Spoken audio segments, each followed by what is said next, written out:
দেশের স্বাস্থ্য খাতে প্রথমবারের মতো ৭,০০০-এর অতিরিক্ত পদ সৃষ্টি করেছে সরকার। এসব পদে শিক্ষক, চিকিৎসক, নার্স ও বিভিন্ন পর্যায়ের স্বাস্থ্যকর্মীদের অন্তর্ভুক্ত করা হয়েছে। বিশ্ব স্বাস্থ্য দিবসের আলোচনায় সভায় অংশ নিয়ে উপদেষ্টা নূরজাহান বেগম আরও জানিয়েছেন, স্বাস্থ্য খাতে $১৩৮.২০ মিলিয়ন সহায়তা দেবে চীন।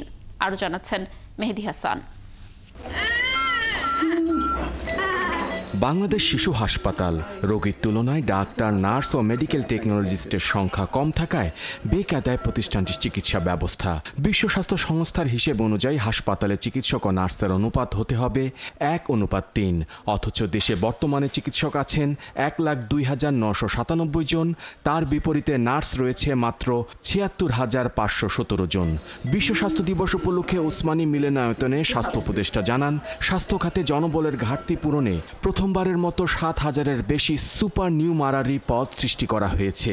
এসব পদে শুধু চিকিৎসকই নয়, শিক্ষক, নার্স, ল্যাব টেকনিশিয়ান সহ অন্যান্য স্বাস্থ্যকর্মীরাও যুক্ত থাকবেন। পদায়নের ক্ষেত্রে সুপার নিউমারি পোস্ট ক্রিয়েট করে ৭,০০০-এর বেশি বাংলাদেশের ইতিহাসে এই প্রথম বিভিন্ন পর্যায়ে অধ্যাপক, সহযোগী অধ্যাপক এবং সহকারী অধ্যাপক পদ সৃষ্টি করেছে।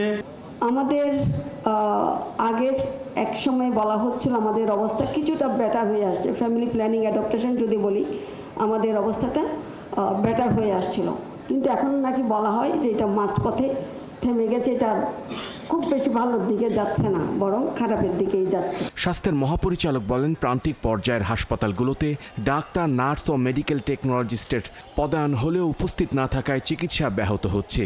তাই অন্তর্বর্তী সরকার ডিজিটাল পদায়ন ও নজরদারি চালু করেছে। এটাকে আরও দ্রুত করার জন্য ডিজিটালাইজেশন, অটোমেশনকে খুব গুরুত্ব সহকারে নেওয়া হচ্ছে। আর্টিফিশিয়াল ইন্টেলিজেন্সকে ব্যবহার করার চিন্তা ভাবনা হচ্ছে। মেহেদী হাসান, ৭১, ঢাকা।